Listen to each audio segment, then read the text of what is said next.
साहब जैसे लोग जो हैं उन्होंने इसको बहुजन समाज के एक रूप के सामने, एक विचारधारा के रूप में सामने लाया और ये बात आगे बढ़ती गई। तो जाति का विध्वंस अगर हमको करना है तो फिर समाज को जोड़ना पड़ेगा, और समाज को जोड़ने के लिए बाबा साहब खुद इस बात को कहते हैं कि हमें अपना रोटी बेटी का संबंध स्थापित करना पड़ेगा, अपने समाज के अंदर रोटी बेटी का संबंध स्थापित करना पड़ेगा। और अगर इस काम, आज देखिए ये मजबूरी भी बन रही है, अगर आप ये सोच रहे हैं कि आप किसी खास सब क्लास सब कैटेगरी के मेंबर हैं तो वहां पे आपको प्रॉब्लम हो जाएगा, ना तो अच्छे पढ़े लिखे लड़के मिलेंगे, ना ही अच्छी पढ़ी लिखी लड़कियां मिल पाएंगी। ये मजबूरी भी बन जा रही है और इससे आंदोलन का भी फायदा है। तो हमें इस चीज का समय के अनुसार इस्तेमाल करते हुए इस बात को आगे बढ़ाना चाहिए, नहीं तो हम में से बहुत सारे जो सक्षम हमारे युवा हैं, चाहे लड़के हैं या लड़कियां हैं, उनकी मजबूरी बन जाएगी कि वो फिर कहीं और चले जाएंगे, फिर आप पछताते रहिएगा कि भाई वहां चले गए वहां चले गए, ये हो गया वो हो गया। जरूरी है कि आप अपने खुद के ही बहुजन समाज में से, अपने खुद के ही साथियों में से अब रोटी बेटी का संबंध स्थापित करें और इस बात को आगे बढ़ाएं। तो जाति का विध्वंस बाबा साहब की मूल कह सकते हैं कि संरचना है और आंदोलन का मूल आधार है। उसके बाद वो कहते हैं कि जाति को तोड़ेगा कौन? दूसरे लोग जो है जिनको जाति से फायदा हो रहा है उनको जाति तोड़ने की जरूरत क्या है? उनको क्या पड़ा कि वो जाति तोड़े? वो तो फल खाई जा रहे हैं, जो पेड़ उन्हें फल दे रहा है उसकी जड़ क्यों काटेंगे वो? और उसके लिए बाबा साहब कहते हैं कि ये तो ऐसी बात हो जाएगी जैसे कि इंग्लैंड की पार्लियामेंट ऐसा कानून पास कर दे कि भाई जितने भी ब्लू आइड बॉयज हैं, ब्लू आइड बॉयज का मतलब है अंग्रेजों की आंखें नीली होती हैं, कहते कि जितने ब्लू आइड बॉयज हैं, इंग्लैंड की पार्लियामेंट ऐसा कानून पास कर दे कि ब्लू आइड बॉयज की सबकी हत्या कर दी जाए। कहते कि जातिवादी जो है वो कभी भी जाति व्यवस्था को ध्वस्त नहीं करेंगे, उनकी तो रोजी रोटी इससे चलती है। जाति व्यवस्था को ध्वस्त करने की जिम्मेदारी तो उनकी है जिनकी जाति व्यवस्था की वजह से रोजी रोटी छिन रही है, जिनकी वजह से जिनका मान सम्मान छिन रहा है। सीधी सी बात है कि भैया हमारी अगर पीड़ा है तो इस पीड़ा को हमें दूर करना है, और उसके लिए फिर वो रास्ता सुझाते हैं कि रास्ता क्या है। दो बातें बताते हैं, एक शिक्षा जो कि बहुत महत्वपूर्ण है लंबे समय तक, लेकिन ये लंबे समय में परिणाम देती है, बड़ा काम है। अभी तक का जितना फायदा समाज को हुआ है वो शिक्षा की वजह से ही हुआ है, इसमें कोई दो राय नहीं है। लेकिन पिछले 70-75 साल से हम शिक्षा के सहारे आगे बढ़ने का प्रयास कर रहे हैं, लेकिन आशातीत परिणाम नहीं आ पाए हैं। उस चीज का ध्यान दिलाते हुए बाबा साहब जो ज्यादा महत्वपूर्ण बात है उसकी तरफ इशारा कहते हैं कि आपको गवर्निंग क्लास बनना पड़ेगा, आपको शासक करता जमात बनना पड़ेगा, रूलिंग क्लास बनना पड़ेगा। आप अब सिर्फ वोट देने वाले नहीं रहने चाहिए। ये नहीं है कि भाई कोई विधायक बन रहा है, कोई सांसद बन रहा है, कोई पार्षद बन रहा है, कोई एमपी बन रहा है, कोई एमएलए बन रहा है, कोई मंत्री बन रहा है, कोई प्राइम मिनिस्टर बन रहा है, कोई चीफ मिनिस्टर बन रहा है। अब आपको सिर्फ मतदाता नहीं बनना है, बल्कि आपको भी इन तरह के एमपी, एमएलए, मंत्री और चीफ मिनिस्टर, प्राइम मिनिस्टर जैसे बनते हैं। बाबा साहब तो यहां तक कहते हैं कि भाई मैं चाहता हूं कि हमारे समाज का कोई व्यक्ति इस देश का प्रधानमंत्री बने। अभी तक एक समस्या, मतलब एक ही पद भारत में ऐसा है जहां तक आप पहुंच नहीं पाए हैं। बाकी सारे पद, देश के जितने भी पद हैं, सार्वजनिक पद हैं, उन सार्वजनिक पदों पे खासतौर पे schedule caste, schedule tribes community के लोग सब तक पहुंच चुके हैं। लेकिन एक ही पद है और वो पद है भारत का प्रधानमंत्री का पद, जो कि अभी तक आपके कदम चूम नहीं पाया है। वो दिन हालांकि दूर नहीं है जब आप में से, हम में से कोई वहां तक पहुंचेगा, जरूर पहुंचेगा। ये व्यवस्था जो है जरूर, जाति व्यवस्था जो है वो ध्वस्त होगी। लेकिन जाति व्यवस्था ध्वस्त करने का हमारा जो शासक जमात बनने का जो उद्देश्य है वो जाति व्यवस्था को ध्वस्त करना है, सत्ता का उपयोग करना या उसका उपभोग करना नहीं है। सत्ता का प्रयोग करके हमें उस तरह की व्यवस्था बनानी है जैसी व्यवस्था सम्राट अशोक के समय में थी, जैसी व्यवस्था सम्राट अशोक के समय में थी, जहां पे कोई किसी तरह का अन्याय अत्याचार नहीं था, धर्म का आचरण था, सब लोग बराबरी का व्यवहार कर रहे थे, सब लोगों का मान सम्मान था, सबके लिए राजा उपस्थित था। वेलफेयर स्टेट का जो कंसेप्ट है भारत का, वो वेलफेयर स्टेट का कंसेप्ट जो है सम्राट अशोक का कंसेप्ट है। सेकुलरिज्म का जो कंसेप्ट है वो सम्राट अशोक का कंसेप्ट है। पीसफुल कोएग्जिस्टेंस का जो कंसेप्ट है वो सम्राट अशोक का कंसेप्ट है। वो कहते हैं कि चाहे आजीवक हो, चाहे जैन हो, चाहे और कोई भी पासंदा हो, वो सारे के सारे लोग जो हैं उनका बराबर का सम्मान होना चाहिए। वो कहते हैं कि ब्राह्मण हो चाहे बौद्ध भिक्षु हो, सबका सम्मान होना चाहिए। और उसी का नाम उन्होंने धम्म रखा है। धम्म कोई धर्म नहीं है, बल्कि धम्म एक विचारधारा है जो सबको बराबरी का सम्यक व्यवहार सबके साथ करती है। वही बात आपके भारतीय संविधान में भी है, वही बात बाबा साहब भी करते हैं। और भारतीय संविधान को माफ करिएगा कि लागू करने की जिम्मेदारी किसी मनुवादी की नहीं है। भारतीय संविधान को लागू कोई जो है जातिवादी धूर्त नहीं कर सकता है। उसकी ये मानसिक स्थिति नहीं है, उसकी अंदर इतनी नैतिकता नहीं है कि वो भारतीय संविधान को लागू कर सके। अगर भारतीय संविधान को कोई लागू करेगा तो वो बाबा साहब का पुत्र होगा, बाबा साहब की पुत्री होगी, वो ही संविधान को लागू कर सकती है और भारत को दोबारा से विश्व गुरु या सोने की चिड़िया बना सकती है। क्यों? क्योंकि उनके लिए तो जाति ही उनका धर्म है, उनके लिए जाति ही उनका राष्ट्र है, उनके लिए जाति ही उनकी नैतिकता है, उनके लिए जाति ही सब कुछ है। जाति में मरेंगे, जाति में पैदा होंगे और जाति के अलावा कुछ नहीं सोचते हैं। पढ़ने लिखने से कोई फर्क नहीं पड़ता है, वो चाहे कैम्ब्रिज चला जाए या हार्वर्ड चला जाए या दिल्ली चला जाए, कहीं चला जाए, उससे कुछ फर्क नहीं पड़ने वाला। वो कितना अगर जातिवादी व्यक्ति है तो वो पढ़ के भी कूप मंडूक ही बना रहता है। अगर हमें इस देश में न्याय की व्यवस्था लागू करनी है, अगर इस देश के संविधान को लागू करना है, तो मुझे इस बात को कहने में कोई गुरेज नहीं है कि आपको स्वयं इस देश के शासन प्रशासन को अपने हाथों में लेना होगा। बाबा साहब ने यह बात 1932 में कही और फिर कितनी बार कही, और हमारे सारे महानायकों का, महापुरुषों का, सभी का ये रहा है कि खुद ज्योतिबा फुले इस बात को कहते हैं कि भाई आपको इन लोगों में एकता स्थापित करनी होगी, अपनी व्यवस्था का निर्माण करना होगा। और यहीं से हमें तीसरी बात निकल के आती है जो बाबा साहब के विचारों से है कि हम यहाँ पे शासक कर्ता जमात जरूर बनना चाहते हैं, लेकिन शासक कर्ता जमात बनना चाहते हैं भारत को प्रबुद्ध भारत बनाने के लिए, भारत को लोकतांत्रिक भारत बनाने के लिए, भारत को ऐसा राष्ट्र बनाने के लिए जहां पे कोई किसी का गुलाम ना हो, जहां पे कोई किसी के पीछे ना चले, जहां पे कोई भूखा ना मरे, जहां पे लोगों को लाइन में राशन लेने के लिए लाइन लगानी ना पड़े। अगर प्रबुद्ध भारत का मतलब क्या है? प्रबुद्ध भारत का मतलब यह है कि जहां पे आप अपना निर्णय स्वयं ले सकते हो, या इसको ज्यादा सामान्य शब्दों में समझें तो प्रबुद्ध भारत का मतलब है जब आप किसी पे निर्भर ना हो, जब आप किसी के पीछे ना चलते हो, जब आप किसी के गुलाम ना हो। वो गुलामी चाहे आर्थिक हो, वो गुलामी चाहे सामाजिक हो, वो गुलामी चाहे राजनीतिक हो। हमें हर हाल में अपने आप को संप्रभु बनाना है, हमें हर हाल में अपने आप को इतना योग्य बनाना है। बाबा साहब शब्द का इस्तेमाल करते हैं, वो मॉरल शब्द है, नैतिक बनाना है। नैतिक का मतलब होता है जैसे कि किसी का अगर नैतिक पतन हो जाए या किसी का अगर नैतिक विकास होता है तो जिसको हम और कहते हैं कि मॉरल बहुत हाई है, somebody's moral is very high or somebody is demoralized, that means the person is really feeling down from within। लेकिन अगर आप अपने किसी उद्देश्य को प्राप्त कर लेते हैं तो आपका मोरल हाई हो जाता है। इसका मतलब यह कि आप सक्षम हैं, जो आप चाहते हैं, जिस चीज की इच्छा रखते हैं उस चीज को प्राप्त कर सकते हैं। और यहाँ पे हमारी जो माताएं हैं, खासतौर पे हमारी जो महिलाएं हैं, क्योंकि अभी भी कुछ भी हम कहें ये जिम्मेदारी हमारी माताओं की है कि बच्चे हमारे किस तरीके से पाले पोसे जाएं, वही इस चीज को करते हैं। तो बाबा साहब 1942 में इस बात को अपनी महिलाओं के एक बड़ी रैली को, 20,000 लोगों महिलाओं की रैली को एड्रेस करते हुए कहते हैं कि भाई ये क्या चेहरा बना रखा है, ये कैसी रोती सूरत आपने बना रखी है, किस तरीके से आप ऐसे हैं आप, बल्कि यहां तक कहते हैं कि आप धरती पे क्यों बोझ बने हुए हैं। आप अपने बच्चों को ये क्यों सोच रही हैं कि कल को उसको सफाई कर्मचारी बनना है, कल को उसको चपरासी बनना है, या कल को उसको कोई और छोटा मोटा काम करना है। आप ये क्यों नहीं सोच रहे हैं कि कल को उसको जज बनना है, कल को उसको कलेक्टर बनना है, कल को उसको मिनिस्टर बनना है, कल को उसको चीफ मिनिस्टर बनना है, और उसी में कहते हैं कल को उसको प्राइम मिनिस्टर बनना है। ये माएं अपने बच्चों को ऐसा सपना क्यों नहीं सिखा रही हैं? ऐसी कौन सी आफत आ रही है? माफ करिएगा, देश में हमारे लोग जो है भूखे नहीं मरते हैं। जो लोग इस बात को कह रहे हैं वो भूखे मरते हैं, वो गलत कह रहे हैं। मनुवाद जो है कभी भी किसी को भूखा नहीं मरने देता है, वो इतना खाना जरूर देता है कि उससे गुलामी करा ले, उससे मजदूरी करा ले। तो भूख हमारी समस्या नहीं है, हमारी समस्या है सम्मान, हमारी समस्या है ऊंची सोच। बाबा साहब कहते हैं कि छोटे सपने पाप है, aiming low is a crime. तो फिर हम छोटे मोटे सपने क्यों देख रहे हैं? हम क्यों नहीं देख रहे कि भाई हमारा बच्चा जो है 1,000 करोड़ का, 2,000 करोड़ का कोई बिजनेस करे, आज नहीं तो कल करेगा, परसों करेगा, लेकिन ऐसे सपने हमें देखने होंगे। जब तक अपने बच्चों को वो सपना नहीं सिखाएंगे, आधुनिक समय में आज आप जानते हैं कि भारत के अंदर 1600 लोग ऐसे हैं जिनके पास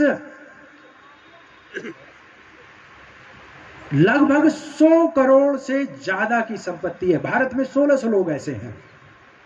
इन 1600 लोगों में से कम 1/3 लोग ऐसे हैं, मतलब 500 के आसपास लोग ऐसे हैं जिनके पेरेंट्स के पास एक भी पैसा नहीं था, एक भी पैसा नहीं था, मतलब फर्स्ट जनरेशन हैं जिन्होंने इतनी बड़ी संपत्ति एक्वायर कर ली है। ये संपत्ति एक्वायर, मैं ये नहीं कहता कि इसमें हमारे बहुत सारे लोग होंगे, हमारे लोग उसके अंदर नहीं है, हो सकता 2 4 5 लोग ही होंगे, लेकिन कहने की बात यह है कि हम क्यों नहीं वो बन सकते हैं। हम बन सकते हैं आज के समय में, भारत में नहीं तो भाई विदेश में बन सकते हैं। दुनिया में इस तरह के अवसर आपके सामने आ रहे हैं। आपको BYD का नाम सुना हुआ, एक कंपनी है जो एलन मस्क की कंपनी को टक्कर दे रही है, टेस्ला को कंपनी टक्कर दे रही है, वो आगे बढ़ रही है BYD। उसी तरीके से हुंडई कंपनी एक है, उसी तरीके से आपने डीप सीक का नाम सुना होगा।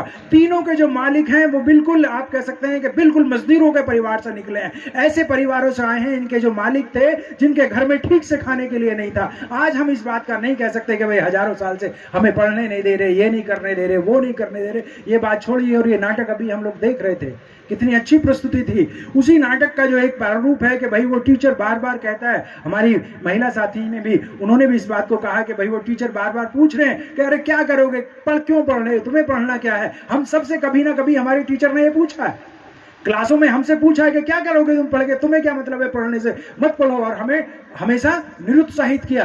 बाबा साहब कहते हैं कि भाई मैं जवाब नहीं दे पाता था उस समय पे, उस टीचर को मैं जवाब नहीं दे पाता था कि मैं क्या करूंगा क्या नहीं करूंगा, क्योंकि तीसरी चौथी क्लास में क्या बच्चे को पता है क्या करने वाला क्या नहीं करने वाला है। लेकिन जब 25 नवंबर 1949 को संविधान को स्वीकार कर लिया गया, उस दिन बाबा साहब ने इस बात को कहा कि पता नहीं वो मर गया जिंदा है।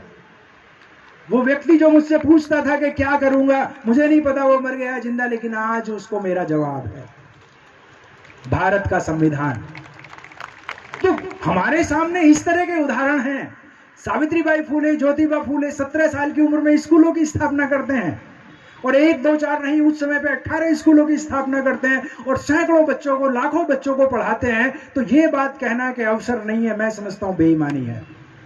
अवसर है, हमें थोड़ी ज्यादा मेहनत करनी है, हमें थोड़ा ज्यादा अपने आप को तैयारी करनी है, हमें तो चीजें बहुत अच्छा परिणाम दे सकती हैं। एक सच्चाई है, आप में से कई साथियों ने चाइनीज बम्बू का नाम सुना होगा।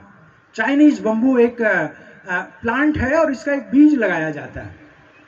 ये बीज ऐसा, ये पेड़ जो है ऐसा विलक्षण है कि इसका बीज लगाते हैं और बीज लगा के आप पानी वगैरह डाल देते हैं, उसके बाद जो है साल भर इसमें कहीं कोई अंकुर नहीं फूटता है। जो किसान है वो देखता है कि भाई कहीं कुछ नहीं निकल रहा, लेकिन उसके अंदर धैर्य है, फिर वो पानी डालता है।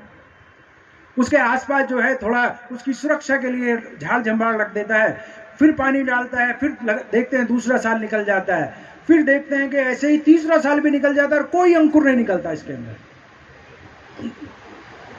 ताज्जुब होता है कि भाई चौथे साल में भी देख रहे हैं कि कहीं कोई छोटा सा भी इसके अंदर अंकुर नजर नहीं आ रहा।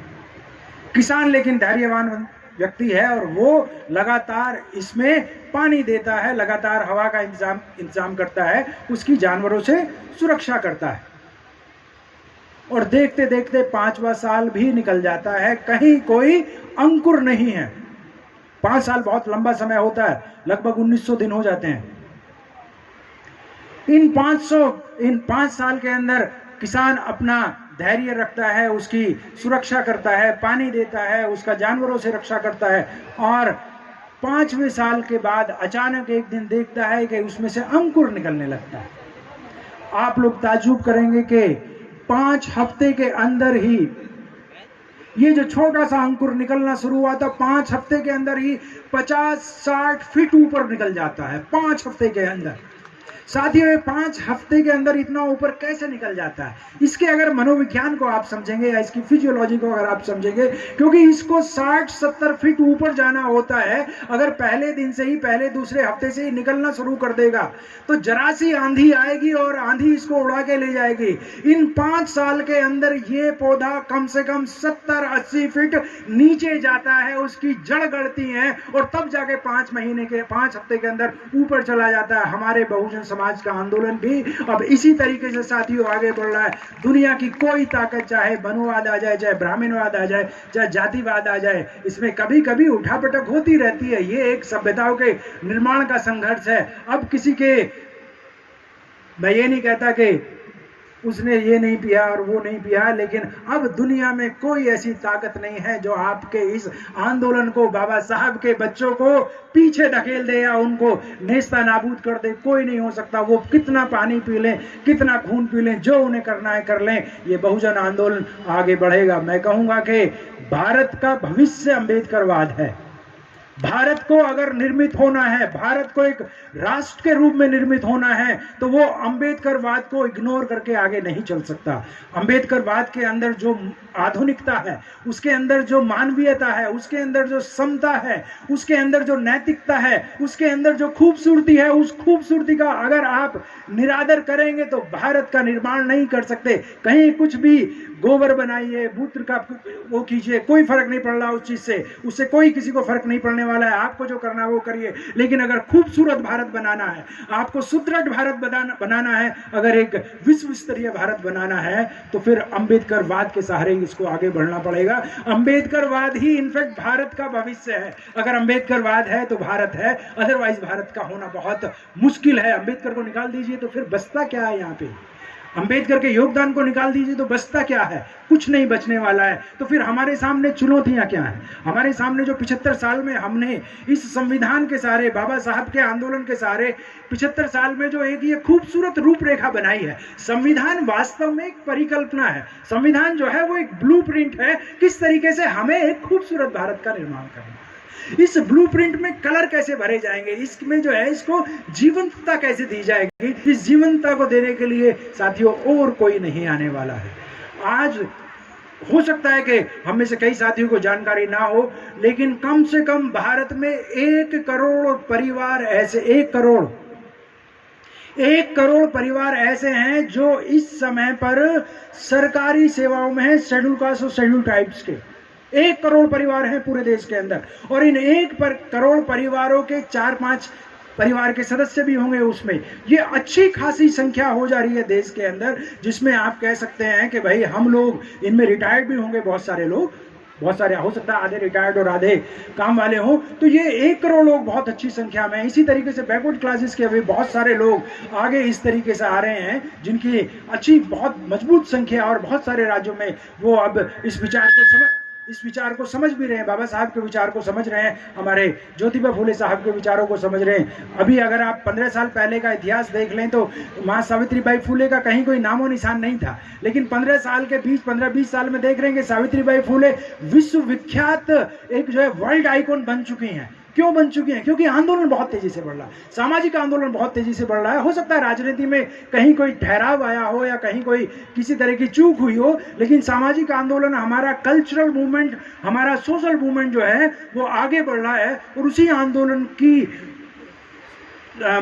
आंदोलन के आधार पे हम कह सकते हैं कि जो आने वाला हमारा समय है उसमें इन 1-1.5 करोड़ लोगों को अपनी बहुत महत्वपूर्ण भूमिका निभानी है। कोई ये नहीं कि भाई किसी को बाबा साहब बनना, मत बनिए कोई बाबा साहब, ना ही किसी को कांशीराम साहब बनना है। मतलब इतने हम थोड़े बहुत समझदार रह सकते हैं, पूरा उस तरीके से नहीं जा सकते हैं कि सब कुछ अपना न्यौछावर कर दें, लेकिन हाँ 1-2% तो सैक्रिफाइस कर सकते हैं। पे बैक टू सोसाइटी का जो हम नाम लेते हैं कि भाई 1-2% तो हम अपना टाइम, टैलेंट, ट्रेजर समाज के लिए लगा सकते हैं, और कुछ व्यवस्था करें ना करें, हर जिलों में कम से कम एक ऐसा अच्छा इंटर कॉलेज तो बना ही सकते हैं कि भाई जिससे वहाँ के समाज के जो गरीब बच्चे हैं उनको अच्छी व्यवस्था मिल जाए, उनको अच्छी शिक्षा मिल जाए, और मौका लगे तो फिर वो बड़ी यूनिवर्सिटीज में चले जाएं, देश और दुनिया की बड़ी यूनिवर्सिटीज में चले जाएं, तो हमें खुद भी अच्छा लगेगा। अगर किसी को हम पानी पिला देते हैं तो अच्छा लगता है अपने आप को। किसी बच्चे की अगर हम जो है फीस जमा कर देते हैं गरीब बच्चे की तो अच्छा लगता है, किसी भूखे को रोटी खिला देते हैं तो अच्छा लगता है। ये तो हमारा अपना खुद का खून है, ये तो हमारे खुद के blood of our blood, bone of our bone and flesh of our flesh है। और ये सब बाबा साहब के बच्चे हैं। बाबा साहब के बच्चों के साथ खड़े होने में कैसा गुरेज, कैसी समस्या। तो इस आंदोलन का और कोई तरीका नहीं है, हम सबको अपने सम्यक संसाधनों से, चाहे समझ का संसाधन है, चाहे आर्थिक संसाधन है, चाहे शारीरिक संसाधन है, थोड़ा सा समाज का हाथ बटाना पड़ेगा, उन साथियों का हाथ हमें पकड़ना पड़ेगा, हैंड होल्डिंग करनी पड़ेगी जो पीछे रह गए हैं, किसी वजह से पीछे रह गए हैं। क्योंकि ब्राह्मणवाद के चलने का सिर्फ यही कारण है कि वो हम में से भी हर उस व्यक्ति को वो अपनी तरफ खींच लेता है जिससे उसे खतरा होता है। जिससे उसे डर लगता है, तो वो उसमें विभीषण पैदा कर देता है, उसमें इस तरह के लोग पैदा कर देता है जो उसकी गाना गाने लगते हैं। इसलिए हम में जो अब इतने करोड़ों की संख्या में देश के अंदर लोग हैं, उन लोगों को बस अपना 1% ही करना। बाबा साहब तो 5% कहते थे, मैं कहता हूं 1% ही योगदान दीजिए। उस 1% से ही 100 लोग 1000 गुना काम कर सकते हैं। लेकिन एक व्यक्ति अगर अपना 100% भी देगा तो 20-30 साल बाद जो है वो मेंटली अपसेट हो जाएगा, वो डिप्रेशन में चला जाएगा, कहेगा यार कुछ नहीं हो रहा, क्योंकि उसने सब कुछ कर दिया। इसलिए हमें किसी को डिप्रेशन में नहीं भेजना है, हमें किसी को डायबिटीज नहीं करनी है, हमें किसी का ब्लड प्रेशर नहीं बढ़ाना है। बाबा साहब भी डिप्रेशन में डायबिटीज में चले गए, ब्लड प्रेशर में चले गए। ज्योतिबा फूले साहब भी ऐसे ही चले गए, क्योंकि उन्होंने पूरे समाज का बोझ अपने ऊपर ले लिया। तो अगर हमें अपने समाज को इस तरीके से स्वस्थ बनाए रखना है तो सबको कम से कम 1% अपना समय, अपने जो संसाधन है उनको शेयर करना चाहिए। और फिर देखिए ऐसे सैकड़ों ऑप्शन, अब बाहर आप कह रहे हैं कि 2018 से इस तरह की व्यवस्था हो रही है और लंबे समय से हो रही होगी, तो इसको हमें फिर मूर्त रूप देना, आगे बढ़ाना, ये एक कदम है। और ये बहुत जरूरी है कि हमें अपने महापुरुषों को याद करना, उनके योगदान को याद करना, ये बहुत जरूरी है। लेकिन इससे फिर आगे भी बढ़ना। आगे किस तरीके से? भाई अगर आज यहाँ पे मैं समझता हूँ कि शायद 1000 कुर्सियां यहाँ पे बिछी हुई हैं, और जब आए थे तो 1000 से ज्यादा लोग थे यहाँ पे, तो ये 1000 लोग जो है अगर 100 10 या 100 रुपए भी जमा करेंगे तो कितना पैसा इकट्ठा हो सकता है? 1000 देने लगे, क्योंकि हम लोगों के पास अब अच्छा संसाधन है। ऐसा नहीं है तो आप देखेंगे कि 1 साल के अंदर ही हल्द्वानी के अंदर ही एक बढ़िया स्कूल बना सकते हैं, वर्ल्ड क्लास स्कूल बना सकते हैं। मैं चाहूंगा कि हमारे अंबेडकर जन्म उत्सव समिति वाले साथी जो हैं वो इस बात पे भी विचार करें कि कैसे इस आंदोलन का, जिसको हम बोलते हैं इंस्टीट्यूशनलाइजेशन करें, संस्थाकरण करें, कि संस्थाओं का निर्माण हो। क्योंकि आज आप हैं, कल हो सकता है कि भाई आप ना हो तो पता पड़ा कि अंबेडकर जयंती भी मनाना मुश्किल हो जाएगा। लेकिन अगर हम इसको संस्थाओं के निर्माण की तरफ लेके जाएं, जहां पे हम अपनी शैक्षणिक संस्थाएं बनाएं, सामाजिक संस्थाएं बनाएं, इसका मतलब ये नहीं है कि वो टक्कर आपस में मारने वाला कर दें। विचार महत्वपूर्ण है, विचार वाली संस्थाएं होनी चाहिए। हमें किसी के जो है पैर छूने वाले, किसी के पिछलग्गू नहीं चाहिए, हमें प्रबुद्ध लोग चाहिए। हमें ऐसे लोग चाहिए जो कि समाज के अपोधी भाव वाले लोग, जो किसी जाति व्यवस्था के या किसी जाति वाले लोगों के पीछे दौड़ने का प्रयास ना करें, जो अपने पैरों पे अपने मान सम्मान के साथ चलें। अगर इस तरह की व्यवस्था का हम निर्माण करते हैं तो हमारा जो आंदोलन है, अम्बेडकराइट आंदोलन जो है, वो अपने सेकंड स्टेज में जाएगा, जहां पे हम अपनी संस्थाओं का निर्माण कर। संस्था और संगठन में फर्क होता है साथियों। संगठन जो है वो जन्म उत्सव समिति संगठन है, लेकिन इसका अगर संस्थाकरण होगा तो फिर इसमें व्यक्ति बिल्कुल महत्वपूर्ण नहीं रह जाएंगे, बल्कि ये काम चलता जाएगा, उस तरीके से चलता जाएगा। और जैसे स्कूल जो है वो संस्थाएं हैं, या धर्म एक संस्था है, या परिवार एक संस्था है, इस तरह की चीजों को हमें आगे बढ़ाना होगा। तब जाके हमारे महापुरुषों का आंदोलन, मैं समझता हूं कि जिसको 50 साल लगने वाले हैं, बाबा साहब ने 1936 में इस बात को कहा कि जाति व्यवस्था को ध्वस्त करना है, तो कोई आंदोलन सफल नहीं हो सकता है अगर उसके सामने एक विजिबल ऑब्जेक्टिव ना हो। जो अचीवेबल विजिबल ऑब्जेक्टिव हमारे सामने होना चाहिए कि भाई हमें 1936 तक इस देश से जाति व्यवस्था को ध्वस्त करना है। और कम से कम हम अपने समाज के लिए तो ये बात कर सकते हैं कि भाई हमारा जो 15-18% समाज है, शेड्यूल कास्ट या शेड्यूल टाइप्स, 22-25% समाज है, हम उनमें से जितनी भी हमारी असमानता है उसको समाप्त कर देंगे। एक दूसरे के साथ जो छोटा मोटा भेदभाव है, ब्राह्मणवाद के दुष्प्रचार की वजह से हम छोटा मोटा वो हरकतें करने लगे हैं, तो उसको दूर कर देंगे। तो यही बाबा साहब के सपनों का भारत होगा कि कम से कम 2036 तक हम भारत से जाति व्यवस्था को ध्वस्त कर दें। ऐसा कोई संकल्प लें, ऐसी कोई व्यवस्था हमारी होनी चाहिए। उसमें इस तरह के समाज के जो संगठन है, इस तरह के जो समाज के साथी हैं, उनकी बहुत बड़ी भूमिका हो जाती है। क्योंकि ये उम्मीद कभी मत करिएगा कि कोई ऊपर से आएगा और वो इस काम को करेगा।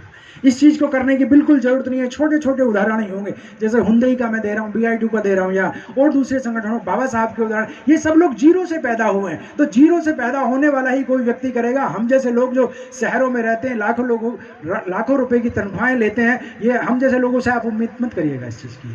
क्योंकि हम अपने खुद के बच्चों को पालने में लगे हुए हैं, उनके लिए बढ़िया घर बना रहे हैं, उनके लिए हम बढ़िया जो है बिल्डिंगें बना रहे हैं, बढ़िया शिक्षा दे रहे हैं। तो कोई एक आध व्यक्ति मिल जाए वो दूसरी बात है, लेकिन भाई 90% ऐसा ही काम चल रहा है। ये आपको और हमें करना है, क्योंकि हमारे बच्चे, हमारे जो सामने साथी हैं, उनके बच्चों को वहां तक पहुंचना है, उनके बच्चों को आगे जाना है, समाज में सम्मान, समृद्धि और सुदृढ़ता लानी है। तो फिर अंबेडकरवाद को आगे बढ़ाने की जिम्मेदारी हमारी अपनी खुद की होनी चाहिए, क्योंकि हम सब बाबा साहब के कर्जदार हैं, महापुरुषों के आंदोलन के खून पसीने के कर्जदार हैं। कुछ लोगों को ज्यादा मिल गया है, कुछ लोगों को कम मिला है। जिनको कम मिला है उनको भी मिले, इसके लिए थोड़ी एकता की जरूरत होती है, थोड़ा ऑर्गेनाइजेशन की जरूरत होती है। और जैसे ही अब आप आगे बढ़ते हैं, सम्मान के साथ नीला लहरा रहे हैं, तो आपका खून भले ही लाल हो लेकिन वो नीला लगने लगता है, बाकी लोगों को लगने लगता है कि हाँ कुछ है। तो हौसला बढ़ाइए अपना भी और अपने पड़ोसियों का भी हौसला बढ़ाइए, उनके साथ भी इस सेलिब्रेशन को आगे बढ़ाइए, उनके पास भी जाके उनको भी मिठाई बांटिए। जैसे कोई साथी कह रहा था कि केक ले जाइएगा या और दूसरी चीजें ले जाइएगा, आज सेलिब्रेट कीजिएगा। मैं कहता हूँ वो केक सिर्फ खुद ही मत खाइए बल्कि अपने पड़ोसियों को भी खिलाइए कि भाई आज हमारा त्योहार है, आज हम इस चीज का सेलिब्रेशन कर रहे हैं जहां कहीं भी रहते हैं। इन्हीं शब्दों के साथ मैं अपनी बात को समाप्त करूंगा। और इस आयोजन समिति, खासतौर पर संजय जी का, भाई वीरेंद्र जी का और हमारे जो अध्यक्ष